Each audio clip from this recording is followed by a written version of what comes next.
आज विशेष करून आम्ही प्रेषित पौलाच्या जीवनातून काही महत्त्वाच्या गोष्टी पाहणार आहोत. कोणाच्या जीवनातून? प्रेषित पौलाच्या जीवनातून. या ठिकाणी जर आपण पाहिलं, करिंथकरास दुसरे पत्र अध्याय 12 आणि त्याचं 2 वचन जर आपण पाहिलं तर या वचनामध्ये प्रेषित पौल आपल्याला स्वतःबद्दल सांगत आहे आणि तो या ठिकाणी म्हणतो, ख्रिस्ताच्या ठायी असलेला एक मनुष्य मला माहित आहे. काय म्हणतो तो? ख्रिस्ताच्या ठायी असलेला एक मनुष्य मला माहित आहे. त्याला 14 वर्षा मागे 3ऱ्या स्वर्गापर्यंत उचलून नेण्यात आले. किती वर्ष मागे? कितव्या स्वर्गापर्यंत? 3ऱ्या स्वर्गापर्यंत उचलून नेण्यात आले होते. त्याला सदेह नेण्यात आले किंवा विदेह नेण्यात आले हे मला ठाऊक नाही, हे देवाला ठाऊक आहे. त्याच मनुष्याविषयी मला माहीत आहे की त्या मनुष्याला सुखलोकात उचलून नेण्यात आले. सदेह किंवा विदेह हे मला ठाऊक नाही, देवाला ठाऊक आहे. या वचनामध्ये जर आपण पाहिलं तर प्रेषित पौल स्वतःच्या जीवनाबद्दल इथं मार्गदर्शन करत आहे. कोणाच्या जीवनाबद्दल? स्वतःच्या जीवनाबद्दल. आता या पौलाच्या जीवनाची जर पार्श्वभूमी आपण पाहिली तर स्वतः नियमशास्त्राचं शिक्षण घेतलेला मनुष्य आहे. कशाचं शिक्षण घेतलेला? पटकन वाचायचं प्रेषितांची कृत्य अध्याय 22 आणि त्याचं 2 वचन ज्याला सापडलं पटकन मोठ्या आवाजामध्ये वाचायचं आहे.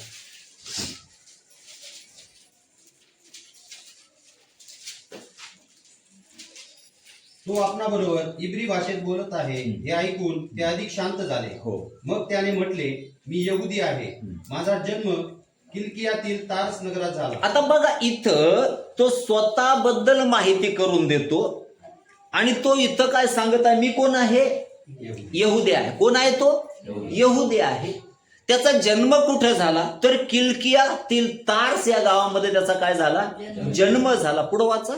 आणि मी ह्या शहरात गमलिएलाच्या चरणाजवळ लहानचा मोठा होऊन मला वाडवडिलांच्या नियमशास्त्राचे शिक्षण कडकडीत रीतीने मिळाले. आता बघा, त्या शहरामध्ये त्याचा जन्म झाला आणि गमलियल या वचनाचं शिक्षण देणाऱ्या शिक्षकाच्या पायाजवळ, चरणाजवळ बसून तो काय झाला? लहानचा मोठा झाला. याचा अर्थ काय? यहुदी लोक आपल्या लेकरांना वचनाचं शिक्षण देत होते. यहुदी लोक आपल्या लेकरांना काय देत होते? वचनाचं शिक्षण देत होते. आणि देवाच्या वचनामध्ये देखील म्हटलंय, वरिष्ठांना सांगितलंय, तू आपल्या लेकरांबरोबर चालता, बोलता, बसता, उठता, प्रवासामध्ये सर्व समयामध्ये वचनाबद्दल काय करत जा? बोलत जा. यासाठी की जेव्हा आम्ही बोलतो ते वचन आमच्या लेकरांचं आणि आमचं आत्मिक जीवन वाढवण्यासाठी कार्यरत ठरतं. समजलं का? वाढवण्यासाठी काय ठरतं? कार्यरत ठरतं. परंतु यहुदी लोकांची जर आम्ही पद्धत पाहिली तर त्या पद्धतीमध्ये जेव्हा आम्ही पाहतो, अनेक लेकरं हे शिक्षकाकडे जाऊन वचनाचं शिक्षण घ्यायचे. कशाचं शिक्षण घ्यायचे? वचनाचं. जसं प्रेषितांच्या कृत्यामध्ये मंडळीमध्ये एक महत्वाचा गुण जो होता ना, त्या मंडळीला प्रेषितांनी वचनाच्या शिक्षणात ठेवलं. कशात ठेवलं? कशामध्ये? वचनाच्या शिक्षणामध्ये. म्हणजे ज्यावेळेस वचनाचं शिक्षण आम्हाला मिळालं जातं ना, ते शिक्षण आम्हाला देवाच्या वचनाद्वारे विश्वासामध्ये मुळावणारं ठरलं जातं. काय होतं? आणि म्हणून वचनाचं शिक्षण आम्हाला विश्वासामध्ये काय करतं? मजबूत करतं. समजलं का? म्हणून या ठिकाणी आम्ही प्रेषित पौल स्वतःबद्दल म्हणतो की मी गमलिएलच्या चरणाजवळ लहानचा मोठा झालो. म्हणजे जर त्याने शिक्षकाजवळच आपलं जीवन घातलं असेल तर तो नियमशास्त्रामध्ये किती पक्का असेल, नाही का? बरोबर आहे ना? कारण एक चांगले शिक्षक त्याला भेटले. आणि ज्यावेळेस आम्ही पाहतो तिथं पुढं जर आम्ही पाहिलं तर तो स्वतःबद्दल काय सांगतो, वाचा बरं. आणि जसे तुम्ही सर्व आज देवाविषयी आविषयी आहात तसा मीही होतो. हा, पुरुष व स्त्रिया यांना बांधून तुरुंगात घालून देहांत शिक्षा देऊन सुद्धा मी या पंथाचा पाठलाग केला. आता बघा त्याची साक्षी येत आहे. ठीक आहे, वचनाचं शिक्षण घेतलं, ठीक आहे, गमलीएलच्या जवळ बसला, ठीक, सगळ्या काही गोष्टी झाल्या, परंतु तरी देखील त्याने मंडळीचा काय केला? छळ केला. का छळ केला? तर तो करींच्या पुस्तकामध्ये सांगतो, मी अज्ञानाने मंडळीचा छळ केला. कशामुळं? अज्ञाना. बरोबर ना? म्हणून आमच्या जीवनामध्ये जसं वचनाचं शिक्षण गरजेचं आहे, त्याच प्रकारे आमच्या आध्यात्मिक जीवनासाठी आणि आम्ही विश्वासामध्ये मजबूत होण्यासाठी, मुळावण्यासाठी अजून एक गोष्ट आमच्यासाठी गरजेची, ती म्हणजे ख्रिस्ताचं प्रगटीकरण. समजलं का? देवाची ओळख. ज्यावेळेस आम्हाला ख्रिस्ताचं प्रगटीकरण होईल, ज्यावेळेस आम्हाला देवाचं प्रगटीकरण होईल, ज्यावेळेस आम्हाला पवित्र आत्म्याचं प्रगटीकरण होईल, किंवा काही अनुभव आमच्या जीवनात असेल ना, तो अनुभव आम्हाला ख्रिस्तामध्ये मुळावणारा ठरणार आहे. समजतं का? काय सांगितलं? तो अनुभव आम्हाला ख्रिस्तामध्ये मुळवणारा ठरणार आहे. अनेकदा शिक्षण घेणारे मुबलक आहेत, बरोबर ना? पुष्कळ आहेत वचनाचं शिक्षण घेणारे. अनेक PhD घेणारे आहेत, वेगवेगळ्या विषयावर त्यांनी PhD केली, उच्च शिक्षण घेतलं याच्यामध्ये, परंतु त्यांच्या जीवनामध्ये ख्रिस्ताचा अनुभव किंवा ओळख नसल्या कारणाने अनेक जण पतनामध्ये आहे, अनेक जण तारणापासून दूर आहे, अनेक जण देवापासून देखील काय आहे? दूर आहे, नाही का? म्हणून शिक्षणाबरोबर कशाची गरज आहे? स्तोत्र 34:8 हे आम्हाला सांगतं परमेश्वर किती चांगला आहे. परमेश्वर किती चांगला आहे त्याचा अनुभव घेऊन पहा. म्हणून आमच्या प्रत्येकाच्या जीवनामध्ये खरा अनुभव अपेक्षित आहे. कसा अनुभव? खरा अनुभव. बरोबर ना? मग प्रेषित 9 मध्ये या पौलाच्या जीवनाबद्दल जर आम्ही पाहिलं तर पौलाला किंवा शौलाला त्या वचनामध्ये आम्ही पाहतो दर्शन झालं. कोणाचं दर्शन झालं? येशूचं दर्शन झालं. आणि ज्यावेळेस दर्शन झालं ना, त्यावेळेस त्या ठिकाणी 3, 4, 5 वचनामध्ये त्याच्याशी प्रभू येशू बोलला. कोण बोलला? प्रभू येशू स्वतः बोलला. आणि त्याच्यानंतर 5वं वचन जर पाहिलं, 4थ्या वचनामध्ये येशू म्हणतो की शौला शौला तू माझा छळ का करत आहे? वास्तविक तो शौल काय येशूचा छळ करत होता का? नाही. कोणाचा छळ करत होता? मंडळीचा. मंडळीचा छळ करत होता. म्हणून येशू म्हटलं तू माझा छळ का करत आहे? म्हणजे मंडळी म्हणजे ख्रिस्ताचं शरीर आहे. मंडळी काय आहे? ख्रिस्ताचं शरीर. म्हणजे जेव्हा मंडळीचा छळ झाला, तो छळ मंडळीचा नव्हता तर वास्तविक कोणाचा होता? येशूचा. कारण मंडळीचं मस्तक कोण आहे? येशू ख्रिस्त आहे. समजलं का? म्हणून या वचनामध्ये जेव्हा आम्ही पाहतो येशू बोलत आहे, येशूने त्याला दर्शन दिलंय. काय दिलंय? पुन्हा एकदा येशू काय करत आहे? बोलत आहे. येशूने त्याला काय दिलंय? दर्शन दिलंय. परंतु तरी देखील पुढच्या वाक्यामध्ये जर हा शौल काय म्हणत आहे तर तेव्हा तो म्हणतो हे प्रभू तू कोण आहेस? काय म्हणतो? हे प्रभू कोण आहेस? कोण बोलतोय हा? त्याचं क्वालिफिकेशन काय आहे? गमलीएलच्या पायाजवळ बसून त्याने शिक्षण घेतलंय. लहानसा मोठा झालाय. किती चांगली गोष्ट नाही का त्याच्या जीवनासाठी? परंतु एवढं असताना देखील ते शिक्षण अनुभवाविना व्यर्थ होतं. कशाविना? ज्यावेळेस अनुभव असतो आणि ज्यावेळेस त्याच्या बरोबर शिक्षण असतं त्यावेळेस आमच्या अनुभवाला आणि शिक्षणाला अर्थ आहे. परंतु जर अनुभवच नसेल तर आमचं शिक्षण देखील कितीही तुम्ही आत्मिक जीवनामध्ये घ्या ते व्यर्थ आहे. समजतं का? म्हणून एवढं शिक्षण घेऊन देखील याच्या मुखातून ज्यावेळेस येशूची ओळख झाली, ज्यावेळेस येशूचं दर्शन झालं, ज्यावेळेस येशूची वाणी कानावर पडली, एवढं असूनही तो म्हणतो, हे प्रभू तू कोण आहेस? नाही का? काय म्हणतो तो? हे प्रभू तू कोण आहेस? आज अनेकांसमोर प्रश्न हाच आहे. काय प्रश्न आहे? काय प्रश्न आहे? अरे काय प्रश्न आहे? हा? देव कोण आहे?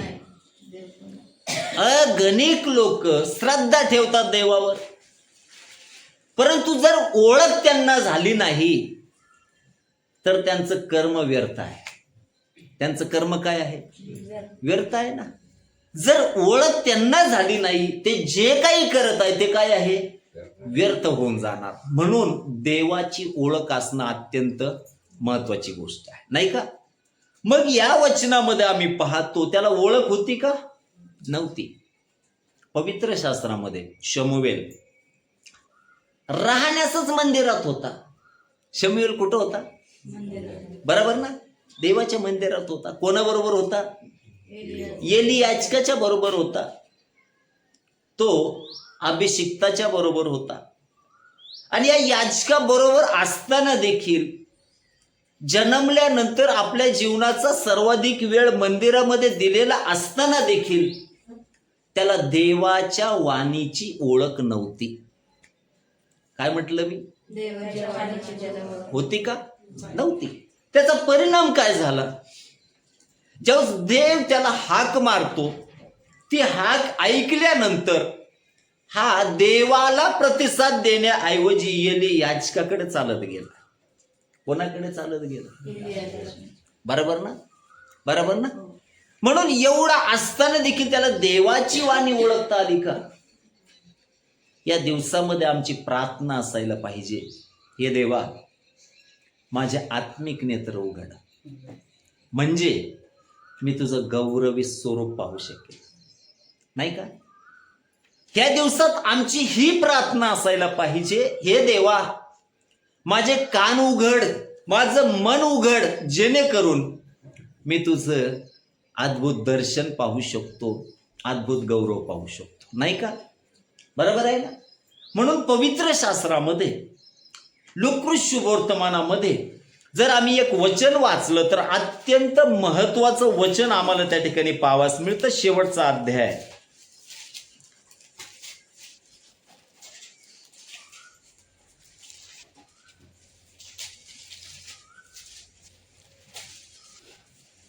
आणि त्याचं 44 पासून पुढील वचन.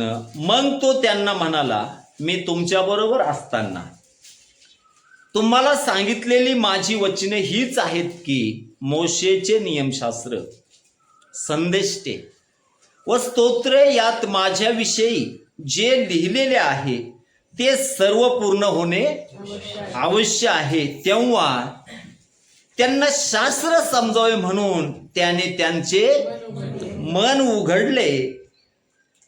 इथं अत्यंत महत्वाची गोष्ट आहे. ख्रिस्ताने त्यांचं काय उघडलं? मन उघडलं. आज आमची प्रार्थना असायला पाहिजे, हे स्वर्गीय देवा माझं मन उघड, नाही का? माझं मन काय कर? उघड. अनेक यहुद्यांनी चमत्कार पाहिले.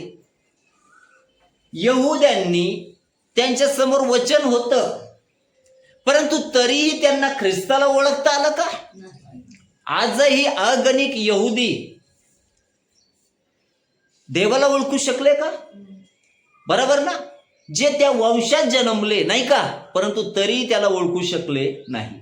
परंतु आमच्याही जीवनामध्ये असं होता कामा नये. आम्हाला ख्रिस्ताची खरी ओळख व्हायला पाहिजे. काय म्हटलं? बरोबर ना? खरी ओळख आम्हाला खऱ्या समर्पणाकडे घेऊन जाते. कशाकडे? बरोबर. ज्या दिवशी खरी ओळख होणार ना, त्या दिवशी तुम्ही पेत्रा समान तीनदा त्याला नाकारणार नाही. समजलं का? काय म्हटलं मी? ठीक आहे, पेत्राने अगोदर त्याला नाकारलं, परंतु ज्यावेळेस ख्रिस्ताचं त्याला दर्शन झालं मरणानंतर, आणि हाच पेत्र ज्यावेळेस आम्ही पाहतो पेंटेकोस्टच्या नंतर अभिषेकाने भरला गेला, हाच पेत्र त्याच्यानंतर आम्ही पाहतो ज्यावेळेस त्याला मरणाची वेळ आली, तो म्हणतो मला प्रभूसारखं वधस्तंभावर टांगू नका, तर माझे पाय वर करा आणि मस्तक माझं ख्रिस्ताच्या पायावर असायला पाहिजे, नाही का? म्हणून ज्यावेळेस त्याला ओळख झाली ना, तो मेला, परंतु त्याने ख्रिस्ताला नाकारलं नाही. म्हणून चाचपणी अत्यंत महत्वाची गोष्ट. ख्रिस्ताला पाहणं अत्यंत महत्वाचं गोष्ट आहे. ख्रिस्ताचा अनुभव आमच्या जीवनामध्ये अत्यंत महत्वाचा आहे, नाही का? म्हणून इथं आम्ही ख्रिस्ताने दर्शन दिलं कोणाला? या शौलाला. परंतु ओळख होती का त्याला? नव्हती ना. ओळख होती का? नव्हती. तो आराधना नव्हता का करत होता. तो भक्तीला नव्हता का जात होता. तो बायबलचं वचन नव्हता का शिकत होता, बरोबर ना? आणि उच्च गुरुकडे शिकत होता. एवढं असताना देखील देवाची त्याला ओळख होती का? अगणिक लोक मंडळामध्ये आहेत, अगणिक सेवकही सेवेमध्ये आहेत, अगणिक लोक बायबल स्कूल कॉलेजमध्ये शिक्षण घेत आहेत, परंतु जर अनुभव नसेल ना, सगळं काही व्यर्थ होऊन जातं, बरोबर ना? म्हणून अनुभवाने सुरुवात करा. कशाने सुरुवात करा? अनुभवाने. तुमचं समर्पण वेगळं असेल, तुमचं ख्रिस्तामध्ये सगळ्या गोष्टी कशा असतील? वेगळ्या असतील. तुम्हाला गांभीर्य वाटेल सर्व गोष्टीचं, बरोबर ना? म्हणून ख्रिस्ताचा काय असायला पाहिजे? अनुभव असायला पाहिजे. इथं ज्यावेळेस तो प्रश्न करतो, हे प्रभू तू कोण आहेस? तर त्या ठिकाणी प्रभूने उत्तर दिलं. तो म्हणतो, ज्या येशूचा तू छळ करतोस तोच मी आहे. ख्रिस्ताने स्वतःची ओळख दिली त्याला. कोणाची ओळख दिली? आता का स्वतःची ओळख दिली? यहुदी लोकांचा समज हा होता, 10 आज्ञामध्ये एक आज्ञा आहे. काय आज्ञा आहे? एकाच देवाला भज, बरोबर ना? यहुदी एकेश्वरवादी, समजलं ना? एकेश्वरवादी. त्यांचा देव कोण? यहोवा, याहवे. समजलं का? जो मोशेला प्रगट झाला. मोशेने विचारलं, मी त्याला काय सांगू फारोला? तो म्हटलं, मी आहे तो आहे. त्यानंतर अगणिक नावे त्याच्या कृतीवरून त्या देवाला दिली गेली, बरोबर ना? परंतु या वचनामध्ये ज्यावेळेस ख्रिस्ताची ओळख त्याला झाली ना, हा शौल साधारण राहिला नाही. लक्ष द्या, काय म्हटलं मी? हा शौल बदलला गेला. काय झालं? बदलला गेला. मग आमच्या जीवनामध्ये जोपर्यंत देवाशी मुठभेड होत नाही, जोपर्यंत देवाबरोबर खरी ओळख आमची होत नाही, तोपर्यंत खऱ्या रीतीने आमचं जीवन बदलेल का? बदलेल का? नाही ना. मग अनुभव अत्यंत महत्वाचा आहे, बरोबर ना? अनुभव अत्यंत महत्वाचा आहे. पाठीमागे ब्रदर बसलेत, ते ट्रॅक्टरच्या खाली दबले गेले, ट्रॅक्टर पलटी झाला म्हणून, आणि तिथं त्यांना अनुभव आला, ख्रिस्ताने त्यांना वाचवलं. तो त्यांच्या जीवनाचा काय झाला? अनुभव आला, बरोबर ना? माझ्या जीवनामध्ये मी सैतानी बंधनामध्ये होतो, परंतु 2002-03 मला ख्रिस्ताचा असा अनुभव आला की मरणाच्या स्थितीमध्ये असताना त्याने मला वाचवलं आणि आज मी जिवंत आहे. त्याचं कारण हे ख्रिस्ताचा अनुभव माझ्या जीवनात आहे, बरोबर ना? इथं स्वाती सिस्टर आपल्या समोर आहे. या कुटुंबामध्ये संकट होतं, समस्या होत्या, सगळ्या काही गोष्टी होत्या, परंतु ख्रिस्ताची ओळख त्यांची झाली आणि आज या कुटुंबाचा सैतान विनाश करू पाहत असताना देखील ते कुटुंब धैर्याने उभं आहे, नाही का? म्हणून आमच्या जीवनामध्ये आम्हाला देखील ख्रिस्ताचा अनुभव अत्यंत महत्वाचा आहे. याला ख्रिस्त भेटला. आणि पहिली गोष्ट काय झाली? दिमिश्कला निघालेला हा व्यक्ती थांबला. कुठं निघाला होता? काय पाहिजे होतं? अधिकारपत्र. विचार बदलले. विचार काय झाले? तिकडं आपल्या बुद्धीने करणं सुटलं गेलं आणि कोणाच्या इच्छेनुसार जीवन जगायला सुरुवात झाली? देवाच्या. काय म्हटलं प्रभू? त्या वचनामध्ये आम्ही पाहतो, तर उठ आणि नगरात जा, म्हणजे तू काय करावायचे हे तुला सांगण्यात येईल. देवाने मोठी लिस्ट नाही दिली त्याला, हे कर ते कर, तू तिथं जा आधी, तू काय कर नगरात जा आधी, आणि जर तू ऐकलं तर पुढचं सांगण्यात येईल ना. समजलं का? आपली अपेक्षा असते गंजभर प्रभूने आम्हाला सांगावं, हा बरोबर ना. परंतु प्रभू जास्त नाही बोलत. हा? तो म्हटलं कुठं जा, नगरात जा, आणि तुला काय करायचे ते तुला सांगण्यात येईल. पुढं जर आम्ही पाहिलं तर वचनामध्ये म्हटलंय तो 3 दिवस आंधळ्यासारखा झाला, त्याने काही अन्न पाणी घेतलं नाही. रुसला होता का प्रभूवर? नाही. तर काय अर्थ आहे याचा? हा? काय अर्थ आहे याचा? उपवासाची सुरुवात झाली, बरोबर ना. पास्टर मला उपवास निघत नाही, कमून? बरोबर ना. कारण येतात का? बरोबर ना. ज्याच्या जीवनामध्ये ज्याला देवाची भेट होते ना, तो देवाच्या सान्निध्यात बसायला कानगाडच नाही करीत. त्याला मग वेळेला दुपारी जर बिर्याणी जरी जेवण असेल आणि जर देवाचं वचन आत्म्यामध्ये चाललेलं असेल, तो म्हणणार पास्टर ते नंतर जेव्हा आपण गार झालं तर चालू द्या, परंतु वचन चालू नाही का. ती त्याला काय लागणार? वचनाची भूक, वचनाची गोडी लागणार. याने काय केलं? 3 दिवस लगेच कशात आहे? उपवासावर. त्याच्यानंतर जर आम्ही पाहिलं तर पुढच्या वचनामध्ये म्हटलंय, इकडं हन्या नावाचा कोणी एक शिष्य होता, त्याला प्रभू म्हटला की उठून नीट नावाच्या रस्त्यावर जा आणि यहुदाच्या घरी तारस्कर शौल नावाचा मनुष्याचा शोध कर, कारण तो प्रार्थना करत आहे. आत्मिक व्यक्तीची ओळख काय आहे? प्रेज द लॉर्ड पाळक साहेब. हो, प्रेज द लॉर्ड. काय ओळख आहे? मेंबर देखील करतात प्रेज लॉर्ड पाळकांना. काय विषय आहे त्याच्यामध्ये? बरोबर ना. ओळख काय आत्मिक व्यक्तीची? प्रार्थनेमध्ये आहे. कशामध्ये आहे? एक मुठभेड, एक भेटणं, एक दर्शन त्याला उपवासात घेऊन गेलं. एक दर्शन त्याला कशात घेऊन गेलं? प्रार्थनेत घेऊन गेलं. आमच्या जीवनात हे नको का? अनुभव असेल तर या गोष्टी येतील तुमच्या जीवनामध्ये, नसेल तर मी तुम्हाला सांगेल, तुम्ही फक्त येरझाऱ्या मारणारे होऊन जाल. इफेक्टिव्ह आत्मिक जीवन जगणार नाही होणार, नाही का. म्हणून अनुभव अत्यंत महत्वाचा आहे. आणि पुढं जर आम्ही पाहिलं तर दोघांनीही दृष्टांत पाहिले. दोघांनी काय पाहिले? म्हणजे हा अज्ञानाने काही गोष्टी चुकून करत होता, परंतु तरी देखील इथं तो देवाशी एवढा जुडला गेला की त्याने दृष्टांत पाहिला. त्याने काय पाहिला? आमचं जीवन आत्मिक रीतीने वरचं असायला पाहिजे. काय म्हटलं? आमचं जीवन आत्मिक रीतीने वरचं असायला पाहिजे, आणि आम्ही वरच्या गोष्टी पाहणार असायला पाहिजे. कुठल्या गोष्टी? वरच्या गोष्टी. याने काय पाहिलं? दृष्टांत पाहिला, नाही का. मग या शौलाबद्दल जर आम्ही पाहिलं, इथं हा शौल त्याने समर्पण केलं.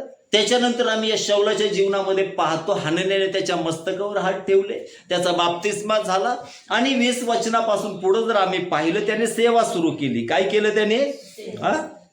या ठिकाणी 19 वचनामध्ये म्हटलंय, मग अन्न घेतल्यावर त्याला शक्ती आली. पुढे म्हटलंय, त्यानंतर तो दिमिश्कातल्या शिष्यांबरोबर काही दिवस राहिला. घाई गडबड नाही केली. कोणाबरोबर राहिला? शिष्यांबरोबर, नाही का. आणि त्याच्यानंतर 20 वचन आम्हाला सांगतं, आणि त्याने लागले सभास्थानात जाऊन येशू विषयी घोषणा केली की तो देवाचा पुत्र आहे. समजलं का? आता इथं काय आहे? त्याला अनुभव आहे. इथं काय आहे? वाणी आहे, अनुभव आहे. त्याला समजलं देवाबद्दल लिहिलेलं प्रत्येक वचन सत्य आहे. समजलं का?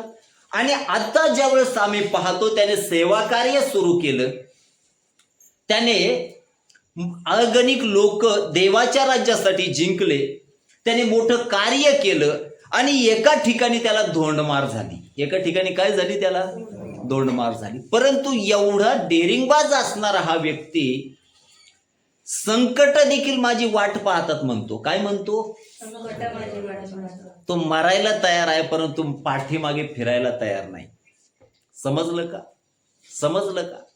आमच्या जीवनामध्ये ती गोष्ट असायला पाहिजे प्रियानं. म्हणून पुढं आता 14व्या अध्यायात 12व्या अध्यायामध्ये ज्यावेळेस आपण येतो, त्याला दगडमार झाली आणि लोकांनी त्याला टाकून दिलं. काय म्हणून? मेला म्हणून. काय म्हणून? मेला म्हणून. परंतु वचन आम्हाला हे सांगतं, देवाने त्याच्या आत्म्याला कुठं नेलं? सुखलोकात नेलं. कुठं नेलं? त्याला स्वर्गामध्ये नेलं. कुठं नेलं? कितव्या स्वर्गामध्ये? कितव्या?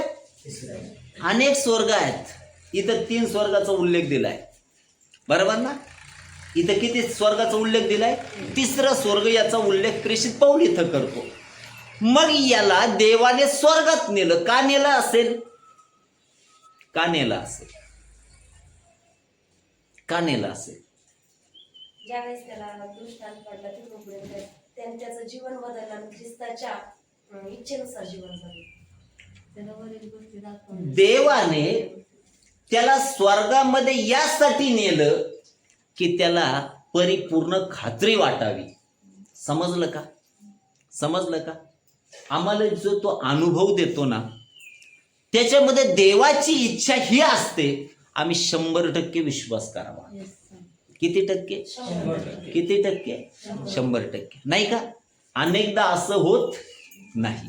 अनेकदा असं होत नाही आणि तिथंच गफलत होते. आमचा परिपूर्ण विश्वास नसल्या कारणाने आम्ही त्या रीतीने आशीर्वादित देखील होत नाही. समजलं का? म्हणून इथं त्याला वर नेलं आणि ज्यावेळेस हा शौल किंवा पौल त्याने स्वर्गातल्या सगळ्या गोष्टी पाहिल्या. स्वर्गातल्या काय पाहिल्या? सगळ्या गोष्टी पाहिल्या. आणि नंतर पुन्हा त्याचा आत्मा त्याच्या शरीरामध्ये टाकण्यात आला. समजलं का? आणि ज्यावेळेस तो परत जिवंत झाला, त्याला खाली सोडण्यात आलं आणि त्याने सेवा बंद केली नाही, अजून सामर्थ्याने सुरू केली. त्याचं कारण हे, त्याला पुन्हा एकदा देवाने दर्शन दिलं. ते याच्यासाठी होतं की त्याला दिलेलं काम त्याने अधिक सामर्थ्याने करावं. समजलं का? म्हणून अनुभव विरहित जीवन वेगळं असतं, परंतु जो अनुभवात आहे ना त्याचं जीवन वेगळं असतं. साधं उदाहरण, एक सेवक आहे समजा, त्याला देवाचा अनुभव नाही, सेवा करत आहे. तो परिपूर्णरित्या पूर्ण मनाने, पूर्ण जीवाने, शक्तीने, बुद्धीने करील का सेवा? नाही करणार ना. का? अनुभव नाही. परंतु जेव्हा अनुभव असेल तर तो कोणाच्या बापाला घाबरत नाही. मग बरोबर ना? शद्रक, मेषक, अबेदनगो देवाच प्रति पूर्ण अनुभव असलेले लोक, त्यांनी अग्नी निवडली, परंतु देवाच्या शब्दाचं अवमानन त्यांनी निवडलं नाही. समजलं का? मग ते कशात जायला तयार झाले? अग्नीमध्ये. का? कारण त्यांना खात्री होते तो आहे. बरोबर ना? मग ज्यावेळेस आम्ही पाहतो त्या ठिकाणी ते गेले ना, माग पाहिले का त्यांनी? जर अनुभव नसता ते गेले असते का? मग अनुभव साधा असता का म्हणे, एक मजबूत अनुभव असायला पाहिजे. तो आहे. बरोबर ना? तो आहे. मग ज्यावेळेस हा अनुभव आम्ही पारिवारिक जीवनामध्ये असताना आम्हाला येतो, त्यावेळेस काय बदललं जातं? चिंता काळजी राहील का जीवनामध्ये? राहील का? चिंता काळजी राहील का जीवनामध्ये? बरोबर ना? काय आशा असेल? तो माझ्या बरोबर आहे, तो माझ्या बरोबर आहे. लेकरा बाळांच्या भविष्याची चिंता राहील का? राहील का? नाही. का नाही? का नाही? तो आपली काळजी घेणार आहे. तो म्हणतो अनाथ नाही सोडणार. काय करणार नाही? मग जर तो आम्हाला सोडणार नाही तर आमचे लेकरं आधान तरी सोडेल का? तो नाही सोडणार ना. सोडेल का? नाही सोडणार. म्हणून आमच्या जीवनामध्ये नेहमी एक गोष्ट ध्यानात घ्या. मत्तय 6 मध्ये प्रभू म्हणतो, चिंता करू नका. काय करू नका? आपली सर्व काळजी त्याच्यावर टाकून द्या. पाखराकडे पहा, कापत नाही, पेरणी करत नाही, त्यांच्या गरजा कोण पूर्ण करतो? देव. बरोबर ना? मग अन्न वस्त्र निवारा, आम्हाला गरजा काय आहेत आमच्या? अन्न वस्त्र आणि निवारा. जीवनभर आम्ही फक्त त्याच्यासाठी जीवन घालतो. कशासाठी? जीवन गेले लोकांची काय करण्यामध्ये? अन्न वस्त्र निवारा याच्यासाठीच. परंतु तोच वेळ त्यांनी कधी देवाचं राज्य मिळवण्यासाठी घालवला का? धार्मिकता मिळवण्यासाठी घालवला का? आणि ते न झाल्यामुळं असं झालं, आपले आशीर्वाद आपण स्वतः अडवून ठेवलेत. आपले आशीर्वाद कोणी अडवून ठेवलेत? आपण स्वतः अडवून ठेवलेत. वचन सांगतं जर तुम्ही ते मिळवलं तर जगिक सर्व आशीर्वाद तुझ्याकडे काय होतील? पळत येतील ना. परंतु आपण त्यांना रस्ताच नाही ठेवला, कसे काय येतील? म्हणून यातून हे शिकायला मिळतं, ज्यावेळेस अनुभव येतो ना, आम्ही आमच्या बुद्धीने चालत नाही. लक्ष द्या, कोणाच्या इच्छेनुसार चालतो? देवाच्या. कोणाच्या इच्छेनुसार? देवाच्या. अजून एक उदाहरण, पवित्र शास्त्रामध्ये लोट आणि अब्राहम संगतीच निघाले. कसे निघाले? दोघांचा प्रवास संगतीच सुरू झाला. बरोबर ना? लक्ष द्या, इकडं अत्यंत महत्वाचा मुद्दा आहे. दोघांचा प्रवास कसा सुरू झाला? संगतीच सुरू झाला. दोघांना संधी सारख्याच उपलब्ध होत्या. बरोबर ना? दोघांना संधी कशा उपलब्ध होत्या? दोघांचा देव एकच होता. काही बदल होता का? नव्हता. परंतु 13व्या अध्यायामध्ये आम्ही पाहतो की त्यांची संपत्ती एवढी वाढली की त्यांना तो प्रदेश पुरेना. त्यांना काय पुरेना? तो प्रदेश पुरेना. का? कारण ते देवाच्या इच्छे खातर निघाले होते. समजतं का? समजतं का? परंतु इथं दोन कॅरेक्टर किंवा दोन चरित्र आम्हाला दिसतात. पहिलं अब्रामाचं आणि दुसरं लोटाचं. बरोबर ना? मग या लोटाच्या आणि अब्राहमाच्या गोष्टीमध्ये जर आम्ही पाहिलं तर उत्पत्ती 13 मध्ये त्याचा वृत्तांत आम्हाला दिसल. आणि त्या वृत्तांतामध्ये जर आम्ही वाचलं तर असं म्हटलंय, लोट आणि अब्राहम यांचे गुराखी यांचे काय व्हायला लागले? भांडणं व्हायला लागले. आणि त्यानंतर अब्राहम काय म्हटलं लोटाला माहितीये का? हे पहा, तुझ्या माझ्यामध्ये आणि माझे गुराखी व तुझे गुराखी यांच्यामध्ये तंटा नसावा, कारण आपण भाऊबंद आहोत. सर्व देश तुला मोकळा नाही काय, तर मजपासून वेगळा हो. तू डावीकडे गेलास तर मी उजवीकडे जाईन, तू उजवीकडे गेलास तर मी डावीकडे जाईन. तेव्हा लोटाने आपली दृष्टी फेकून यार्देनेचे सर्व खोरे पाहिले. तो तीत सर्वत्र भरपूर पाणी आहे असे त्याला दिसले. कारण पुढं म्हटलंय, परमेश्वराने सदोम आणि गमोराचा यांचा नाश केला. त्यापूर्वी सोरकडचा सर्व प्रदेश परमेश्वराच्या बागेसारखा होता आणि मिसर देशासारखा होता. ही यार्देनेची तळवट लोटाने आपणासाठी पसंत केली व तो पूर्वीकडे प्रवास करू लागला. ते याप्रमाणे एकमेकापासून वेगळे झाले.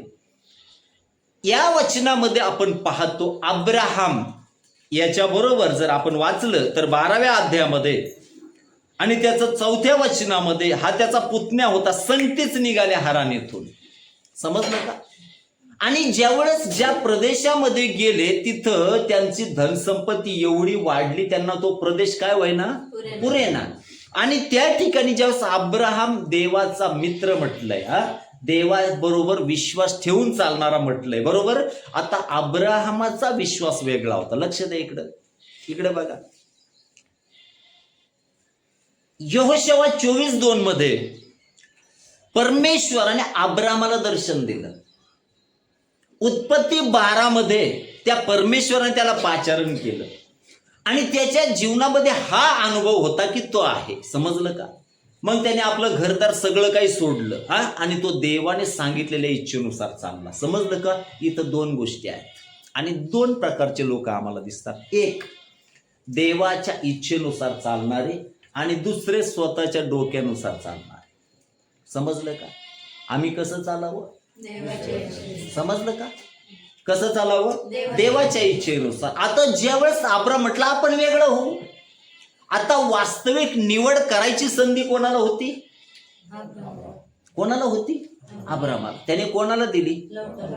कधी ध्यानात घ्या, काही वेळेस तुम्हाला माप कमी येईल, त्यावेळेस आपल्या इमानदारीचा लोक गैरफायदा घेतील, ते आपला फसवतील, क्षणभर आपला त्रास होईल, काही वर्ष आपला त्रास होईल, परंतु ज्यावेळेस तुमचा समय येईल ना, त्याच्या मागे तुम्ही असणार नाही, त्याच्या पुढंच असणार.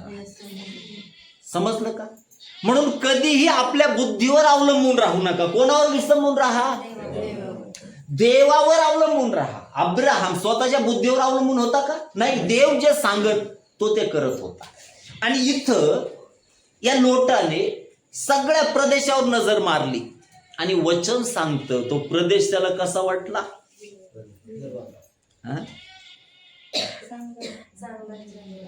भरपूर पाणी होतं तिथं आणि देवाच्या बागेसारखा तो मिसर देशासारखा तो प्रदेश होता. आणि त्याने ती तळवट लोटाने आपल्यासाठी काय केली? पसंत केली. बुद्धीने चालला. कशाने चालला? बुद्धीने चालला. देवाला विचारलं का करू का नको, जाऊ का नको? काय तोडलं त्याने? एक उत्तम सहभागिता तोडली. लोटामुळे आशीर्वादित नव्हता, लोट अब्रामामुळे आशीर्वादित होता. काय म्हटलं मी? लोटामुळे आशीर्वादित नव्हता, लोट अब्राहमामुळे आशीर्वादित होता. म्हणून आपल्या जीवनामध्ये जे आत्मिक लोक आपल्याला भेटले ना, ते कधी गमू नका. काय म्हटलं मी? नावासाठी नव्हे बरं का, जे खरे स्पिरिच्युअल आहेत ते कधीही गमू नका. चाहे तुम्हाला त्यांच्याबरोबर त्रासातून जावं लागेल, चाहे तुम्हाला त्यांच्याबरोबर राहत असताना संकटातून जावं लागेल, परंतु ते संकट तुमचे कंटिन्यू असणार नाही. तो तुमचा परीक्षेचा काळ असेल. परंतु ज्यावेळेस तुमची वेळ येईल ना, तुम्ही दुःखात नव्हे तर अधिक आनंदात असणार आहात, नाही का? म्हणून या वचनामध्ये आम्ही पाहतो, इथं लोटाने कोणता प्रदेश निवडला? हिरवळीचा प्रदेश निवडला. आता बघा, अनेकदा सगळ्यात महत्वाची गोष्ट, यशने वर्शिप केली. यश कुठे गेलाय आता? लेक्चर ऐकायला. मी तुमच्या माहितीसाठी सांगेन, एक नोकरी आपल्याला खरी शांती नाही देऊ शकत. काय सांगितलं मी? वाटतं का तुम्हाला देईल? एक नोकरी आपला पैसा मिळवून देऊ शकते. नोकरी काय आपला करू शकते? पैसा मिळवून देऊ शकते. परंतु सुख शांती देण्याचं काम कोणाचं आहे? बरोबर ना? मग आमच्या बुद्धिमत्तेनुसार नाही करायचं आपण. मी याच्यामध्ये सहभागी झालं म्हणजे ब्लेस होईन असं नाही होत. आशीर्वाद कोणाकडून येतात माहितीये का? देवाकडून आशीर्वाद येतात. म्हणून विसंबून देवावर राहा. देवापेक्षा कामाला कधीच महत्व द्यायचं नाही. समजलं का?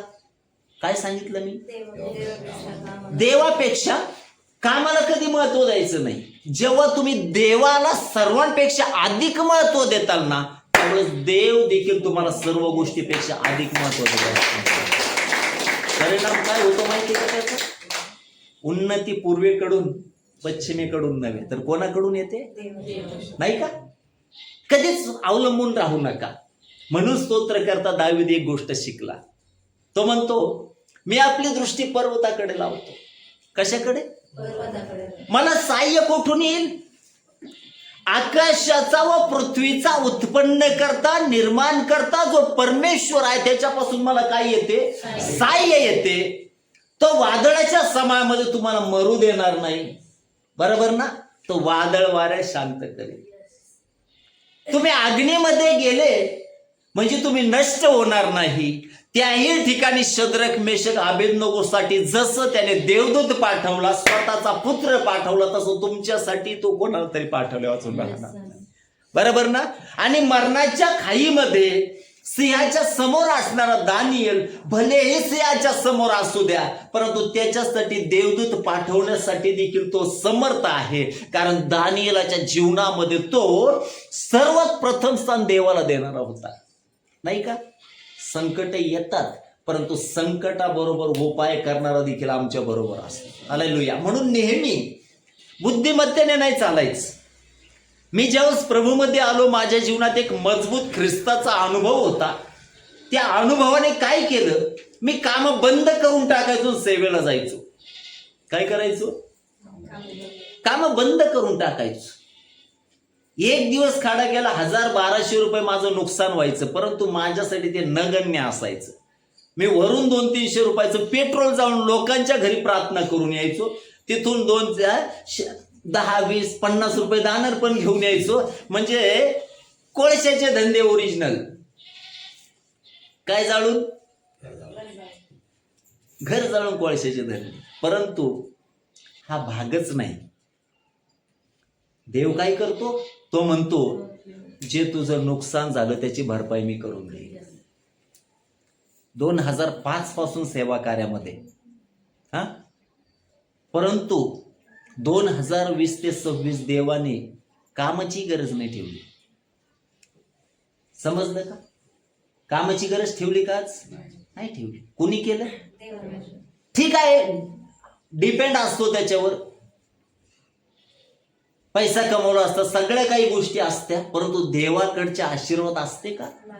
बरोबर ना. म्हणून इथं लोटामध्ये आम्ही पाहतो, त्याने प्रदेश निवडला कुठला? सदोम आणि गमोरा भागातला. ती तळवट चांगली होती, परंतु त्याने विचार केला का लोक कसे आहेत? काय विचार करायला पाहिजे? काय विचार करायला पाहिजे त्याने?